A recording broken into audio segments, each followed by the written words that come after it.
আদম হাওয়া যেভাবে জুটি বেঁধে এই পৃথিবীতে এসেছিলেন, এই দুনিয়াতে এসেছিলেন, সেই আদম হাওয়ার পরবর্তী প্রজন্ম আমরা। আমরা নারী পুরুষ একটা পবিত্র বন্ধনে আবদ্ধ হই।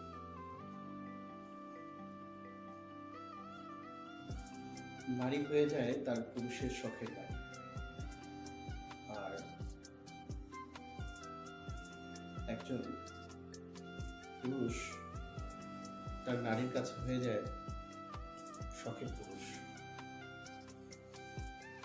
এভাবে সুখে দুঃখে একটা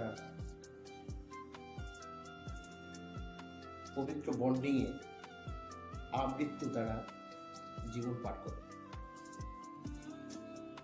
এখনো অনেক সম্পর্ক রয়েছে, ৮০ বছর ৯০ বছর একই ছাদের নিচে, একই ভালোবাসা, একই টান নিয়ে এখনো অনেক মানুষ বেঁচে আছে। কিন্তু লক্ষণীয় অনেক সম্পর্কই ভেঙে যাচ্ছে।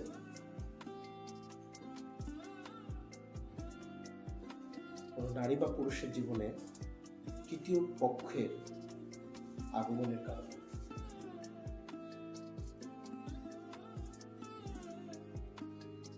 একজন নারী যেমন তার পুরুষের কাছে শখের নারী,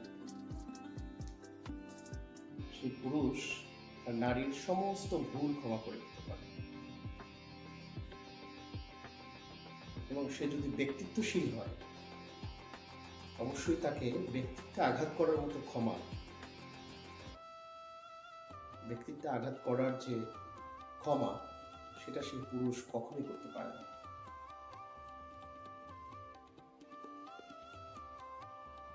সম্পর্ক ছিন্নের জন্য হয়তো তার ভিতরটা জলে পুড়ে খার খার আঙ্গার খান খান হয়ে যাচ্ছে,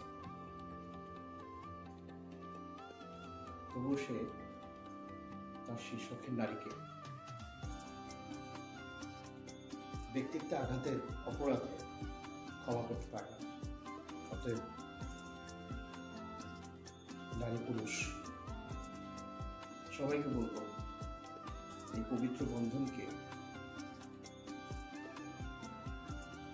তৃতীয় ব্যক্তির ফাঁদে পড়ে নষ্ট করবেন না।